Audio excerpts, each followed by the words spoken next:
In episode 12.2 of Unshuffled, we take a deep dive on the second album from All Them Witches. It's called Lightning at the Door. Let's do this, Scotty.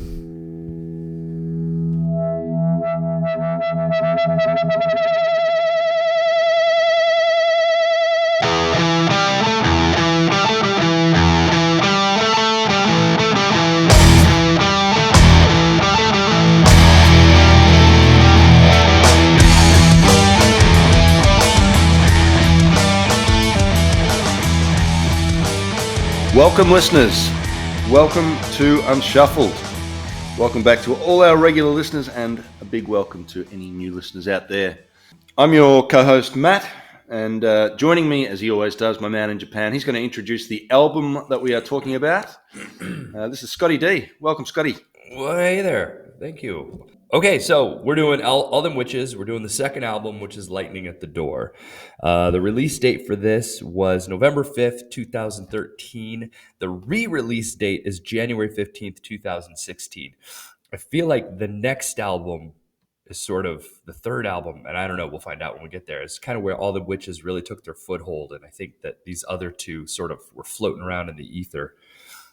Produced by Andy Putnam and the band on Tone Tree Music, recorded again at the Harriet Court Yacht Club and Dojo, which I still don't know what it is, but still think it sounds awesome. And then I have that the album artwork was done by the drummer Robbie Stebler. I'm going to go ahead and say Stebler. Yep. Okay. And then the lineup is, for the most part, the same as last time. No, we do have a new guitar player. Ben McLeod is on guitar and vocals. Charles Michael Parks Jr. is on bass and vocals. Jason Stebler, brother of Robbie possibly, on guitar. Robbie Stebler on drums. Alan Van Cleve on keys. And then there's a name, and I don't know. I see on the listing somebody named BJ Barbie doing drums occasionally. Yeah, okay. I mean, I've got the CD here, and the writing is very small on the back, but yeah, I see what you mean.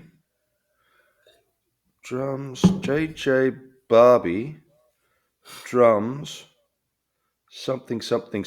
Oh, something about Coyote Woman. Death of Oh, I bet Coyote he Woman. does. God, okay. I bet he does like a lot of the kind of sort of the more ambient percussions. Right. So yeah, he's in that one. You mentioned, what was the label you mentioned? I said Tone Tree.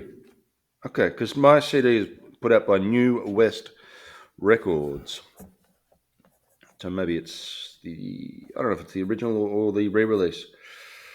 CD buyers beware. The CD of this is pretty limited in terms of packaging. No liner notes, no lyrics, which kind of sucks. And interestingly, even though it's a CD, they have in this track listing on the back, there's side 1 and side 2. So this looks a direct copy of the vinyl. So 4 songs on side 1, 4 songs on side 2. I've also noticed some extra tracks certainly on the online streaming versions. And did you have extra tracks? I did, and Did you listen to the extra tracks? Yeah, one's just a redo of Romany Dagger. So yeah, there was Romany Dagger was redone, and there was one other one that I didn't really listen to. No, I tend to not listen to extra tracks. I don't know. I just find them annoying. Well, one of my categories, the "What Were They Thinking," was on that last track. Okay.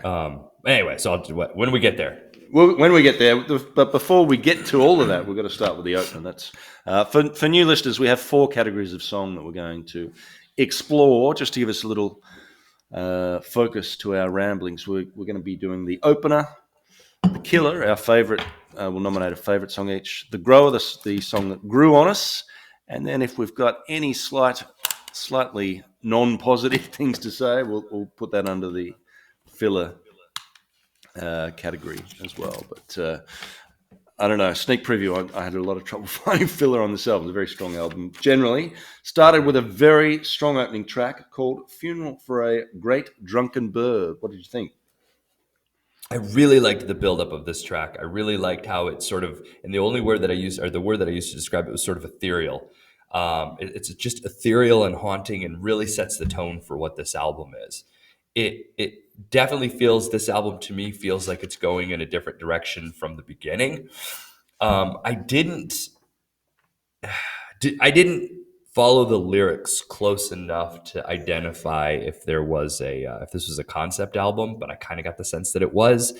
Um, a lot of sort of the musical motifs, uh, just kind of the swells, and there's that like harmonica. There's sort of just kind of this backwoods feel to it, and all of these motifs are really kind of started and founded in this song. So I thought that as far as an opening track setting the mood and the tone for an album, Mm. this did so perfectly. Yeah, agree. So the guitar tones at the start were quite doomy, I thought, and we love a bit of doom here on Unshuffled. Hmm. We've done a doom album or two in our time. So yeah, it had a doom feel, but then what makes it not doom to me is the drumming. So when the drumming comes in, it's definitely not doom metal drumming. It's like on the first album. There's that sort of syncopations, splashy cymbals, almost like a stuttering feel to the drums, which reminded me more. It's like it's certainly a non-metal drumming influence. I've written Mitch Mitchell, maybe, Oh. or Ginger Baker. You know, some of those sorts of drummers, the Hmm. jazzier drummers from the Hmm. Hmm. or Hmm. from the psychedelic rock early days. So yeah, the drumming did really make this take this to something else, something that something new, I guess. Lyrically, I don't know. The lyrics are a eulogy. Goodbye, you great fool. I don't know if there's someone that this is written about, or if it's conceptual, as you're saying. I'm not sure. And one thing I like about this song and a lot of their songs is that it doesn't really go anywhere in a good way. Like they don't feel the need to stick to a traditional verse chorus, verse chorus. Here's the big solo structure. They just find a groove and just settle in, and I really like that. There's a few songs on this album that do that just sort of meander, but in a good way. Like you can just settle in and get comfortable with them, as you can with this one. And some really nice atmospheric touches, various instruments, and some nice little guitar shreds here and there, which we saw hints of in the previous album as well. Great opening track. And the one thing that I was going to add to what I was saying, what I also really like about it is the way that it just sort of like pulls back the curtain and makes room for when God comes back, right? Because all Mm-hmm. of a sudden, track two, which just has a totally different, more stompy, thrashy feel to it, but this song like sets that up. It's like Yep. I don't know, it does a great job of introducing the album. Yeah. Um, all right. Good. Killer. So, killer for me, it was Charles William. Yes, me too. Well, yeah, that's such an awesome song. It's amazing. It's got like that again. I'm gonna go back to the kind of that swampy, stompy feel, but there's like this southern rock vibe to it. The drums absolutely drive this song. There's just these dynamic shifts. I like what I can't tell is if that's a bass or a baritone guitar because it sounds I don't know, it probably matters to no one, but anyway, there's that opening riff that starts the song, and I call it a bass. I think it's bass, and then the whole thing just slowly builds up and gets like stompier and stompier, but that bass just kind of lays down this sort of steady vibe throughout while everything else just kind of starts to get just chunkier. Mm. I need better adjectives. We all do. But yeah, which band did you say? Led Zeppelin. I was thinking more southern rock than that. Oh, okay. Not Yeah. Skinnerd, but definitely more of a southern feel. But I could see Zeppelin. Okay. No, I got some stomping. Some of the stompiness reminded me of some of the Zeppelin songs. Yeah, I could see Maybe not that. this one quite so much. The only, I mean, my comments echo yours, and the way it builds, and it's got a very cathartic finish. The Charles William part near the end is a great finish to the song that it's all built up to. The only thing in my notes that you did mention was the woo Oh. vocal over the top as it's building up. But yeah, great build to this song and a really nice driving rhythm. There's no stuttering rhythm on this one. It's just a nice, solid drumming track that sets the tone for the whole song. Really good song. Same killer. Yeah. Let's see if we got the same grower. It's funny that you said that there was a side one and a side two, because I'm realizing my categories are pretty side two dominant. My Okay. grower is Death of a Coyote Woman. Okay. It just sort of this repeated stutter phrase. It's kind of going up and down, using the scales, the fuzzed out, sort of that fuzzed out bass sound at the beginning. Oh, this is the song that I wasn't sure if it was a bass guitar or baritone guitar. Right. Not Charles William. Anyway, but that buzzed out bass sound at the beginning. This one, I definitely got Atomic Bitch Wax / Old Black Keys vibes. Throughout the song or just in the opening? Really, primarily in the opening. Yeah. Because it was And Queens then, of the Stone Age for me in the opening. oh, okay. Yeah. And then the drums have this sort of funeral rite feel to them. And the groove, I mean, the groove has sort of this, mentioning and identification of death vibe to it.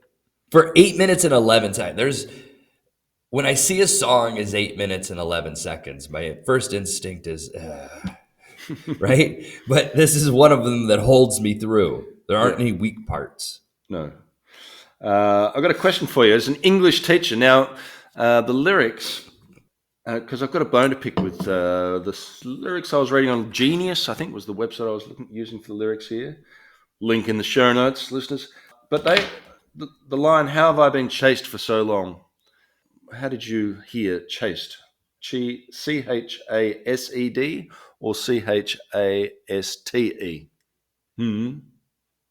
Oh, I didn't think about that. I did. I thought I'm, far I'm too looking long it about up. it. I'm looking at it on Genius right now. Wait, okay, keep talking. Say what you're gonna say. Those Let me. two, because obviously those two words have very different meanings, right?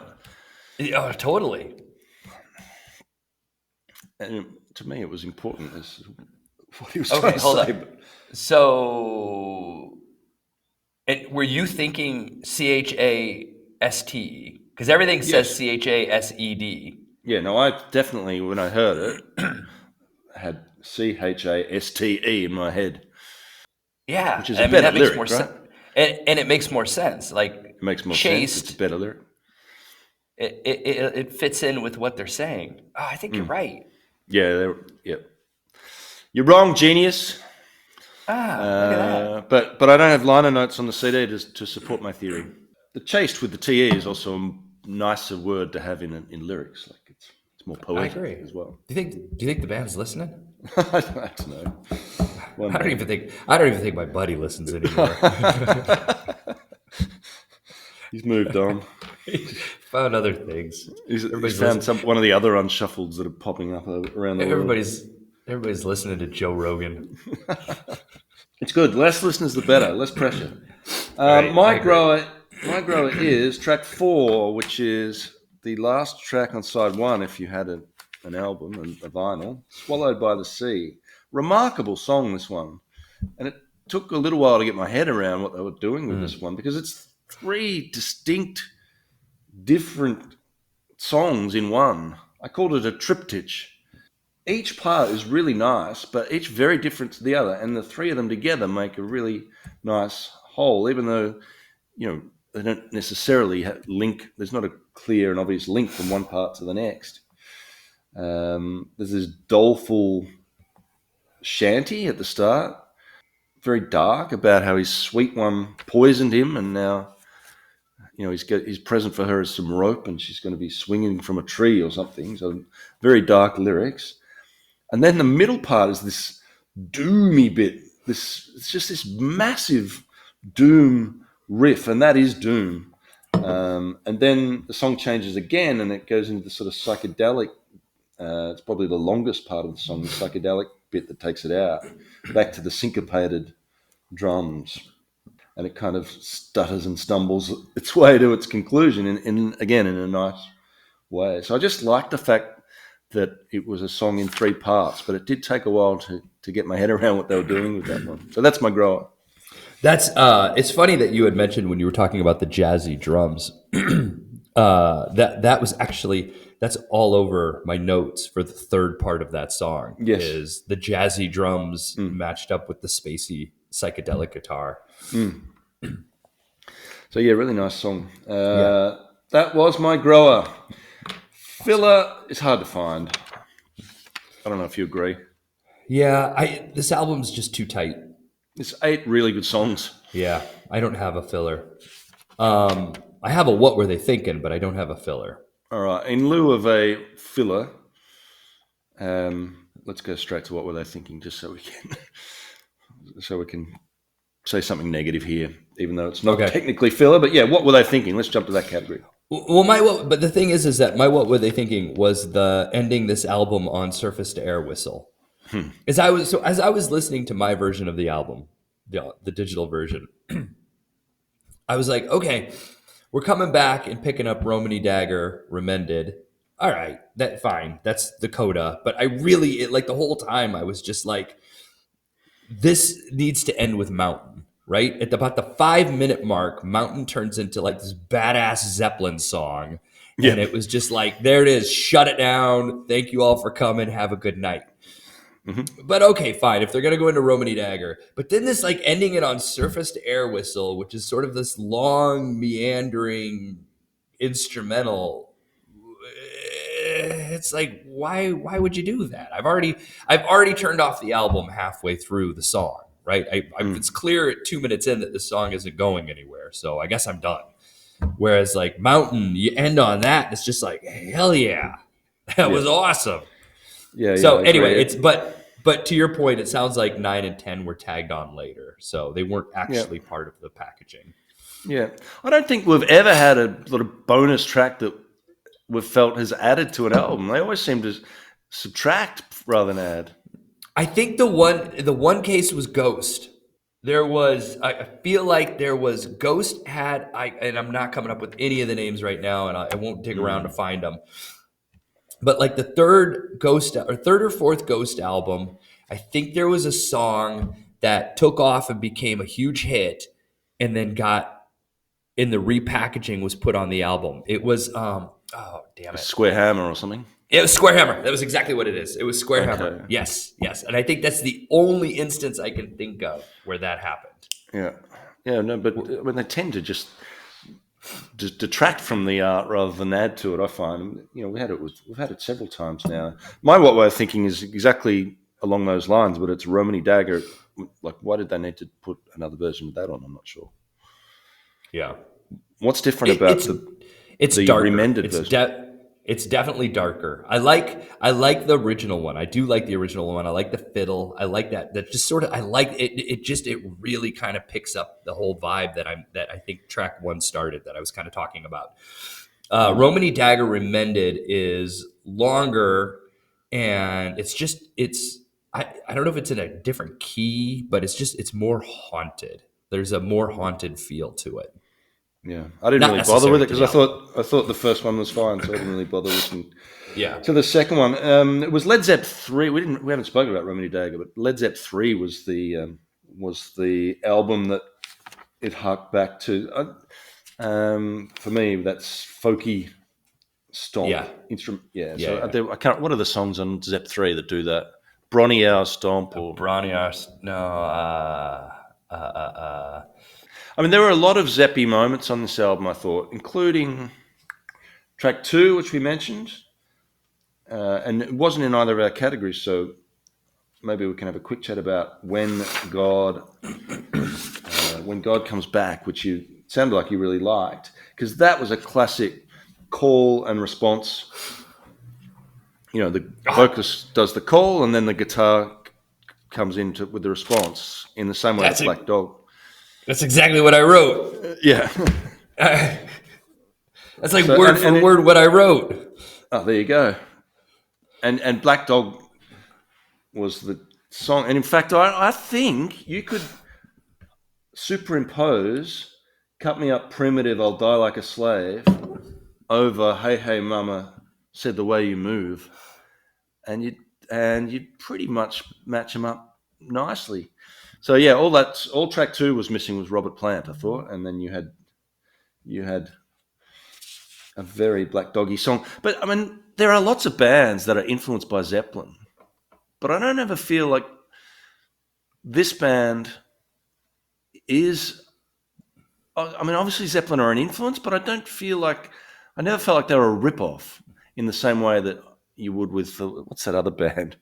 Come on, old man brain. Oh, Uh, I know who you're talking about. Greta Van Greta Van Fleet. Fleet. Yeah. Yeah. Yeah. So I don't know what it is. I think there's a subtle difference between being influenced by and ripping off. But I never felt this in any way was a rip-off, this album. I thought this was just a great album with obvious strong influences of bands that I like, but I never felt Yeah. like they were treading on their toes.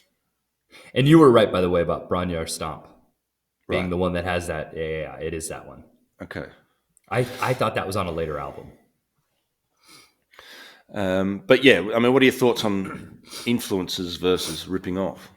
There's that idea that sort of through the art of mimicry is where you really kind of start to develop your own style, right? And I think a lot of these bands that we listen to, I feel like so many of when we go back through the catalog, usually it's like the third or fourth album where they found their footing. And the first two albums are just sort of them shaking off Black Sabbath. I think when the creativity is there, when the originality is there, I think you can tell. I think there's a difference, and there's a different vibe and there's a different feel than to somebody who's just blatantly paint by numbering. Mm. And I think that in this case, like I think for instance here, you've got four different band members, and I bet each one has different influences. And so it's like, okay, well, now what happens when I bring my, I'm feeling some Bonham, I'm feeling some, I don't know, Dickie Betts or some sort of Southern rock guitar player, I'm feeling some Mick Taylor, right? You kind of bring all that together, and it's just like, oh, what do we got here? This is pretty awesome. And every now and then, one of those influences will rise to the top. It's just kind of like, oh, I'm tasting a little bit of Zep 3 on this one. Yep. Yeah. We've got some more categories to get through. What do we got? Well, we have, but we already did it for me. What were they thinking? Standout moment. We did. Yeah, what was yours? Yeah, stand up. Mine was Romany Dagger. I thought that was just song. Yeah, the whole song. I thought that was an interesting. It's 2 minutes and 46 seconds. It was really that's. I mean, I know that the titles, "The Marriage of Coyote Woman," "The Death of Coyote Woman," are kind of an indication that there's a story going here. But Romany Dagger was kind of that sort of indication to me when I listened to the album on the first go round that there's something going on here, and this is continuing to set that mood. So, but I'm stuck between either that entire song or just that last minute and 20 seconds of Mountain. Yeah. Those are my two standouts. I do love the finish of Mountain. On Romany Dagger, a couple of things. Firstly, I think one of the most important things to get right for an instrumental is the title. you think you have to have, because you don't have the lyrics to tell the story, the title has to do so much work. And this is just two words, Romany Dagger, but it kind of is a perfect name for this song. There's sort of this Eastern European feel to it, this sort of swirling gypsies and a flashing blade in the moonlight. It's just a perfect name for the song. And I mean, you think of the great instrumentals from any band, any era, they always have a good title and a title that matches the music. Like Orion, one of my favorites, Metallica's instrumental, is just a perfect name for that song. So yeah, I really like that one too. It's not my standout moment. Mine is just the doomy bit in Swallowed by the Sea. So the middle part of that 3-part song, that riff, just I love it so much. I didn't know what to call. I called it the drop C crunge. It's just so good. And because like doom is that a lot of that, right?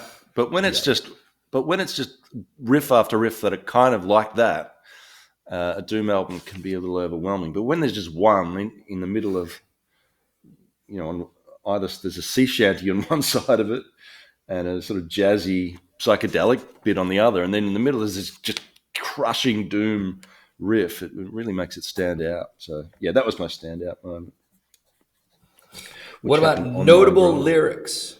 Notable lyrics. There's a lot. I love the lyrics.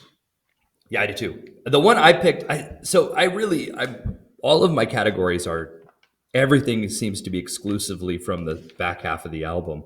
Yeah. The notable lyrics I picked were from Mountain. Yeah. And it was just, I don't know. The one sort of verse I picked specifically was "Show me the beast I should sing to, blood with reason clenched in your jaws." I don't know. I just that whole even this the questioning. I don't know. I liked that song. I'm starting to wonder as I'm talking about it. Maybe that was my grower because it seems to be growing on me right now. Still growing. Yeah.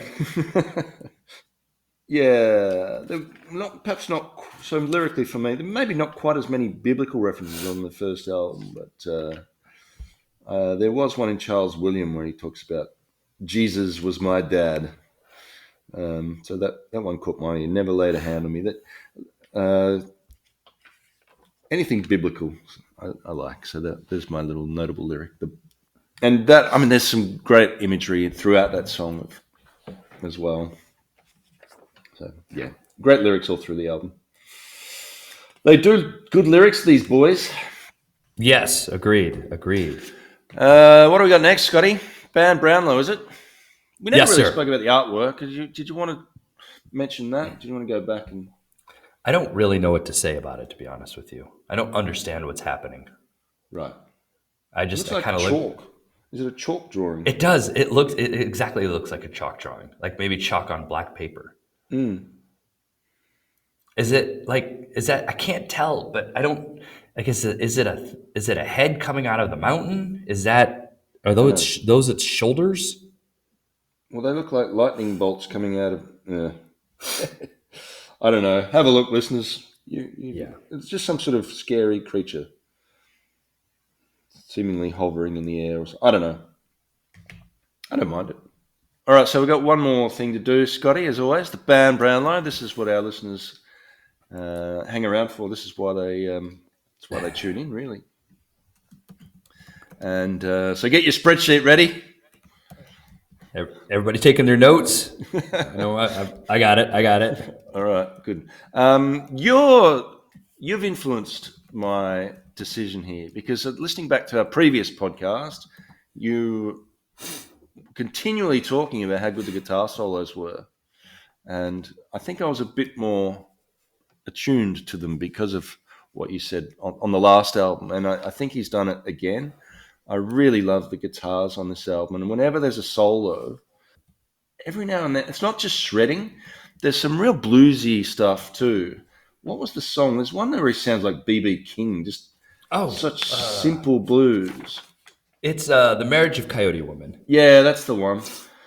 Such a sweet guitar sound, and the simplicity of it there is superb. So, and there's plenty of different types of guitar throughout the album, but always good. So he gets my 3 votes. What's his name? Ben McLeod? Yep. Yeah. 2 votes I'm going to give to who? The drummer, whose name is he the Stabler guy? Oh, sorry, Stebler, yeah. Yep. And one of the drummers, the main drummer, not Mr. Barbie. And who else? I mean, I'd want to get the keys guy in there. I love the keys. I do too. I'm going to give him a vote. What's his name? Alan Van Cleve. Okay, all right. He gets my 1 vote. I also note there's some on the additional musicians. There's a harmonica guy listed as well who does some nice work when he's on as well. I always like a bit of harmonica. I'm with you. His name is Mickey Raphael. But yeah, he doesn't quite get a vote for me. And you? Mine. So I've got Charles Michael Park Jr. He's doing the bass there and some of the vocals. For my What's he my get? 1 1 vote or 3 votes? He gets my one. He gets my 1. Okay. My 2 is Ben McLeod, guitar and some of the vocals. Yep. My 3 vote, I love the sound of the drums on this album. Right. And I love how the drums work with this album. And Yep. so Robbie Stebler gets my 3. Okay. Cool. I mean, one thing they don't do that often is just rock out. Yes. But when they do, it's great. I really like them rocking out. I'd love them to just do a real, just straight ahead rock, stoner rock banger, but it's just not their style, I guess. Well, I'm curious to know. I mean, they've broken through. And so I have no idea what they sound like now. We're still in early days. Yeah. I mean, having said that, a lot of the songs on this album, they still play live. So I think this is, unlike the previous album, I think this album has stayed with them right throughout their career. Yeah, I mean, Charles William, I think they play Mountain live quite a bit still. And maybe a Coyote one or two. I have a quick question. Do we know, is Jason Stebler, is he just like a guitar player that shows up on one of the songs, or is he in the band? He's listed here as an additional musician. Okay, so he's Electric guitar. got it. Marriage of the Coyote Woman. Okay, so he's just on the one song. All right, so we're talking about a 4-piece here. Yep. Okay, all right. All right. Well, our new format, slick, to the point. Yeah. It's a new format. It's only been a year and a half now. Which means we're through. We're done. Unless you got anything else, any other little stories or tidbits you want to share? No, I don't. I wish this is another one of those bands that I wish they would come to Japan. Yeah. I think it's too expensive to come to Japan. I think you've got to be a pretty firmly established band or Mr. Big to come to Japan. Literally, Mr. Big. Yeah, literally, Mr. Big. They love Billy Sheehan in this country. Oh well. Maybe we can do them next. Nah, it's all right. All right, listeners. Well, I've already got the next one, so we can jump straight into that. The next album is called. Oh man, I don't know. I don't have it written down. Shoot. Neither do I. Wait, no, let's figure this out. We can do this. Oh man, Is it Dying Surfer Meets His Maker? Is that the next one? I think it is. I think it is. Or is it self-titled? No, I think it's The Dying Surfer Meets His Maker. Okay. Yeah. Yes, it's Dying Surfer Meets His Maker. And then I have Sleeping Through the War. Oh, yeah. And then there's one. Then there's self-titled. And then there's self-titled. Okay. Oh, we've got a few to get through. Yeah. But yeah, this one was great. I'm looking forward to seeing what they do next, where they go. Interesting song, interesting album title, Dying Surfer Meets His Maker. I'll pay better attention to the lyrics. Look for a theme on that one. Yeah. See if you disagree with Genius. I like the cover. I like that cover better than this chalky thing. Yeah. But it still seems like kind of the same style. We'll talk about that next time. Yeah, we'll get to that next album. Anyway, thanks, listeners. Thank you for sticking with us. We hope you enjoyed this album as much as we did. One last question for you, Scotty. We've done some good albums on this podcast. Yes, sir. And at some point, I want to sit down with you and sort of do a tier list like those YouTube people do. Oh, yeah. And just rank these. But and sometimes it takes a little while looking back to realize how good an album is. But at this stage, I would be thinking this is among the top tier of albums that we've covered, just in terms of how much I enjoyed it. This was excellent. I think about it in terms of there are some bands that we've done that just are not making my regular rotation, right? I don't know that I did it, we did it, we talked about it. I don't think I'm listening to them again. Mm-hmm. But this is one of those bands that's definitely going to be part of my regular rotation. Yeah, for sure. I mean, I am a fan of this band. These guys are amazing. Yeah, no, agreed. I don't know if the albums are going to get better or they're just going to be different. But yeah, I would say this is one of the better albums we've done. Yeah. Certainly in that tier, that top tier, up with. I'd probably put it up with. There'd be a couple there, maybe Magma from Gojira and Meliora from Ghost. We'll have that. We'll have to sit down and do it. Maybe on our 100th episode, we'll do a tier list. How far are we from 100 episodes? About halfway there. Oh, really? Over, maybe. Yeah, we've got a ways to go yet. Huh. I thought we had already done. I thought we were closer. I was calling us in the 80s. Right. No. I think we're in the 50s. All right. So we don't have to worry about the tier list yet. But yeah, when we get there, this I think, if I still think of it the same way, we'll be right at the top. Awesome. All right. Sounds good. All right, listeners. Well, let's go and listen to the next one. Scotty, you got stuff to do, and I've got a bed to go to. Yeah. So thank you, listeners. Thanks for tuning in. As always, don't forget you can email us unshuffledpod@gmail.com. You can find us. We're still on X, although I don't know how much longer that's going to last. There's a Blue Sky account starting up too with our name on it. So unshuffledpod at unshuffledpod on Twitter, but also on Blue Sky. You'll find us there. So it won't be both forever. We'll probably make the full switch to Blue Sky at some point. Just waiting for a few more people to get on board with that. But surely Twitter has to go the way of MySpace sooner or later. Huh. Yeah. Hopefully. They've done enough damage. Sorry to bring it up. Sorry to end on such a negative note. This album was great. Do email us, listeners. That's the easiest way, as Martin Popoff does regularly with updates on his book releases. unshuffledpod@gmail.com. We'd love to hear from you, and we'd love you to stick with us as we keep going into the third album of All Them Witches, which is called Dying Surfer Meets His Maker. Let's go and have a listen to that and regroup in a few weeks, Scotty.